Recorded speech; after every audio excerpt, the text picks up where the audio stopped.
Welcome to another episode of Sports and Discourse with your host, Derek Stevenson. And on today's episode, we're just going to do a quick little recap of last night's matchup against number one ranked Kansas Jayhawks. Now, before we get into it, I have to be honest. I really wasn't sure how this game was going to turn out. You know, obviously, we've been dealing with some injuries. We did get a dude Thero back, and he played extremely well. But without us having any of our 7-footers, I was just really not sure how this game was going to turn out. But to be honest with you, Kentucky impressed me a little bit. Now, I know what everybody's going to say. We don't want no moral victories, and I completely agree with you.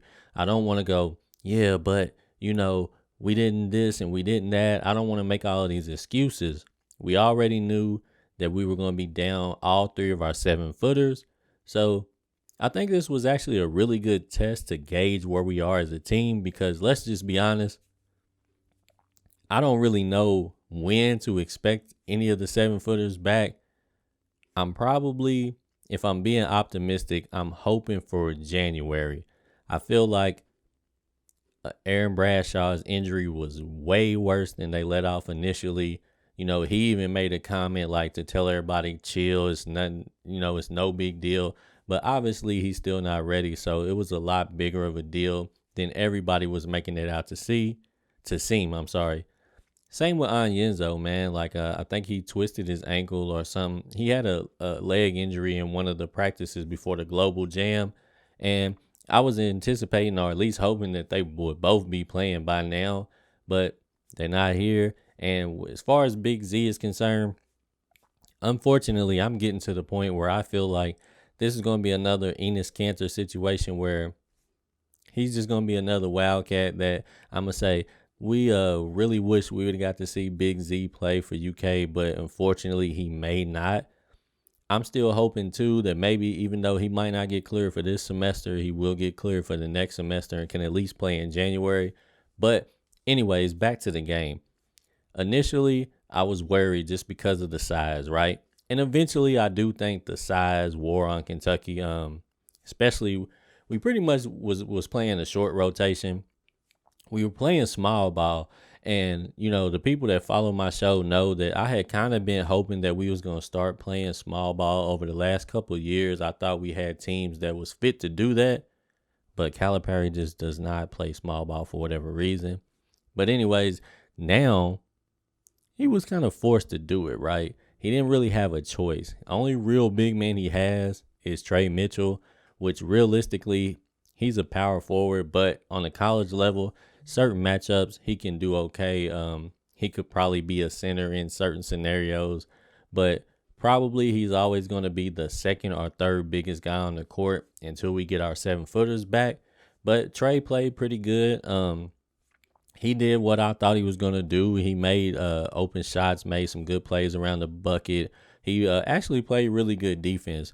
The game really, if you look at Hunter Dickinson's numbers, it's going to tell you a different story than if you actually watch the game because I think Kentucky played him pretty good, to be honest with you.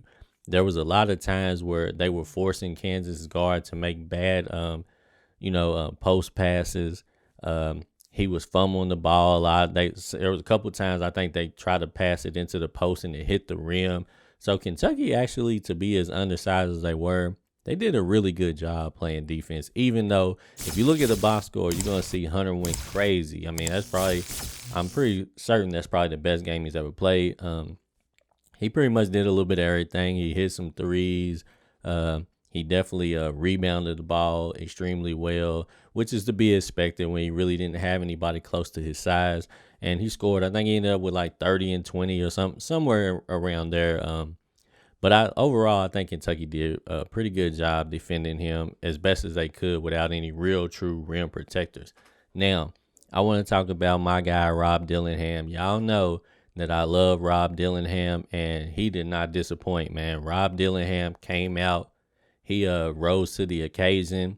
The lights was definitely not too bright for him, as they may have been for some other people. We're going to get to that in a minute. Now, I'm going to be honest with you. One of my favorite combinations is when I see Rob and Reed Sheppard playing on the court together. You guys let me know what you think about that combination. But I feel like those two guys play really well together. They both play with some really good confidence. Reed Shepard is just one of the smoothest guards at Kentucky I've seen in a minute. He kind of just looks like he's much older than he is by the way he plays. He never really seems like he's in a rush. Um, he never really makes too many mistakes. The one shot that he took, that you could maybe say was a hero shot when he took like a deep three, but confidently he stepped right into it and drilled it. And as long as he's hitting those type of shots, I don't think Calipari will have a problem with it. Because one thing that also was not anticipating about Reed was he plays really good on defense. Like, I ain't saying he's a shutdown defender, but he's a scrappy defender. He gets his hands on the ball. Like, he's a loose ball kind of guy. He's gonna annoy you on defense. He creates turnovers. So overall, he might be playing the best if you factor in what he's doing on both sides of the court. He may be the MVP for the current small sample size that we have. But like I said, I love him and Rob on the court together. Rob was out of his mind. Like, I think he hit 3 threes in a row.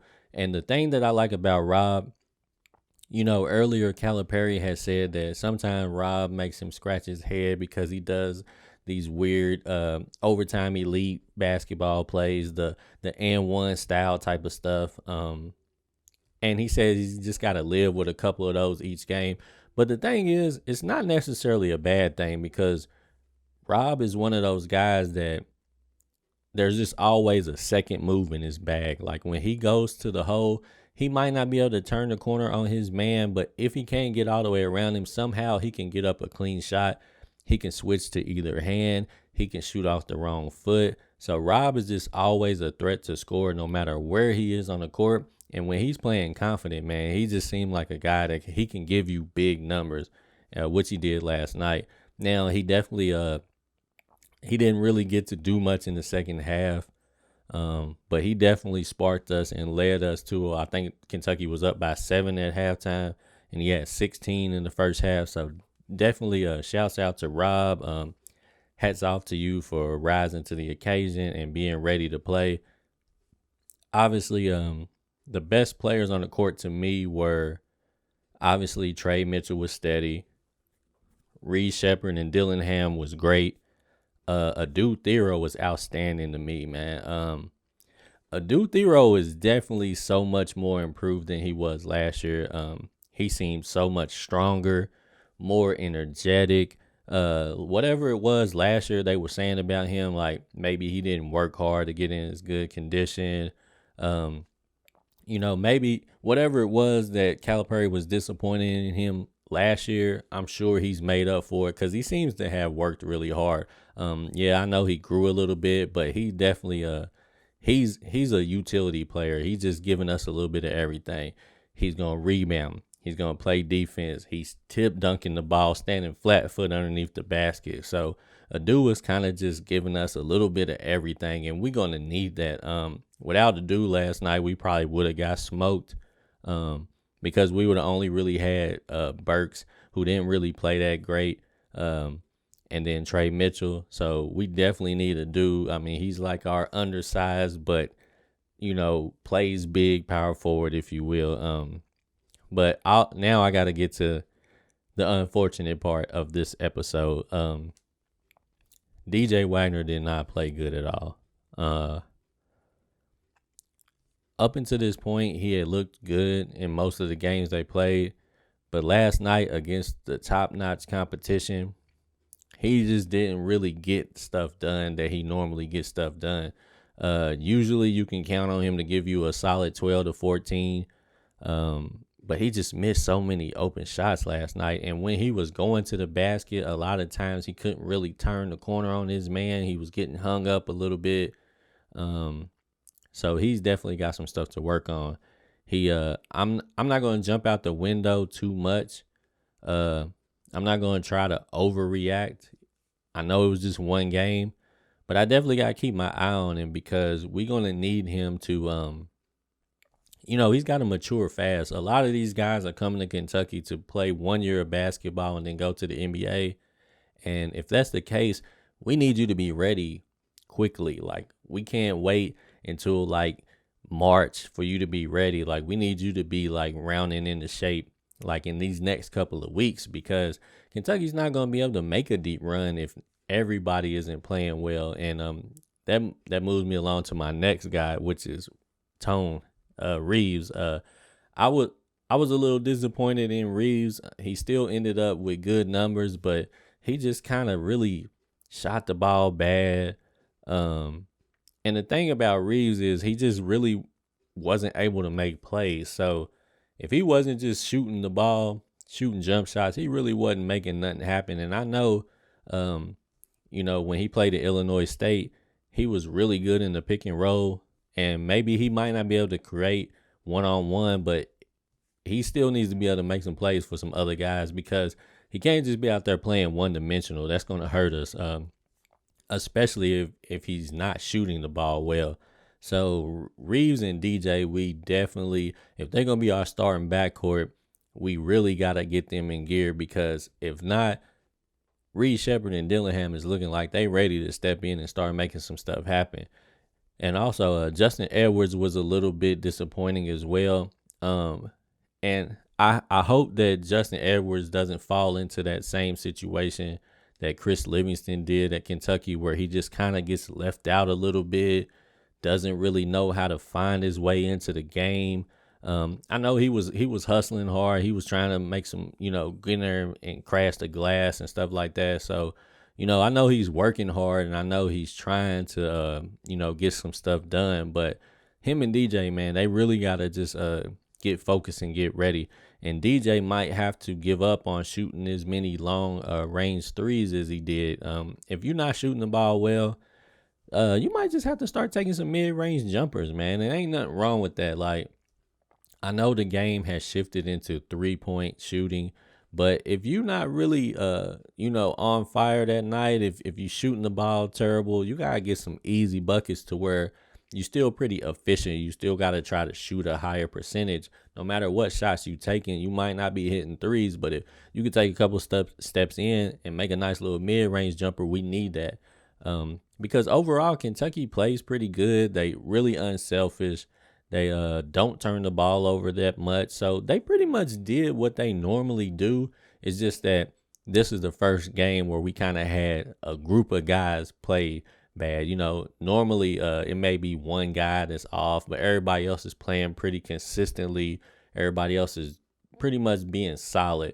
But this was the first night where we had like 2 or 3 guys that normally can give you something that really didn't give you much, or at least in Tone's case, he gave you some numbers, but they just weren't as efficient as he normally is. So, yeah, man, we got a lot of work to do. We still got some room to grow. Overall, I do think this team is going to be a force pretty soon. Like I said, I don't want to overreact too much. And I don't want to, cop out to the moral victory plea. But I do actually like what I've seen. I do think that these guys are going to really cause some problems for teams in the future.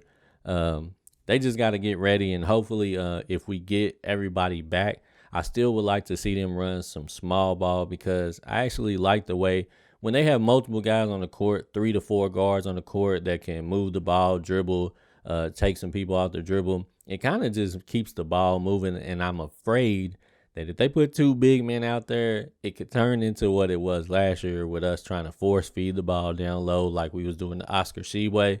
And I just like the way they played this year. And I don't know if it's because of the small ball, but I'm thinking that it is. But that's what I like. I just want to see them keep moving the ball, not turning it over. You know, they made a couple of bonehead plays last night, which is to be expected. Like, there was one little, couple little silly fouls. Like, I know Rob had a little silly foul in the backcourt, and Calipari was kind of disappointed in him, saying like, no, like, why would you do that, or whatever he was saying. But overall, Rob played outstanding. One of the only ones that really showed up. So I'm looking forward to seeing them grow. And now, there ain't no more test. It's the real deal now. And we got some tough games coming up. So, Yeah, man, I like what I see. Like I said, no moral victories. We took the L. We could have probably won this game. Just a couple of mistakes were made. Some people was a little cold, but we had a shot at it, and we gotta learn from this game and learn how to put the nails in the coffin when we can, so that we can get these type of victories. Because that would have been a super way to start the season off if we would have just stamped ourselves with a victory over the number one seeded team. Because you never know, you may face Kansas again in the tournament, because Kansas probably is going to have a team that's capable of making another deep run. But I am confident that if we do see them again, we could potentially have a different outcome, one that's in our favor. So, yeah, man, we'll just wrap it up right there. But you guys, let me know what you thought about last night's game. And like I said, I'm trying to get back to the streaming, but I didn't realize the game was at 9:30. I thought it was at 7, so I was planning to stream after it, but I barely could even make it up to watch the game, and unfortunately, we lost anyway. So, but yeah, man, you guys, let me know what you thought about the game and what you think about this team, and do you guys like like what do you guys think about my favorite combination of Shepard and Dillingham, man? But anyways. We'll get back at it next time. Sports and Discourse with Derek Stevenson. We out here.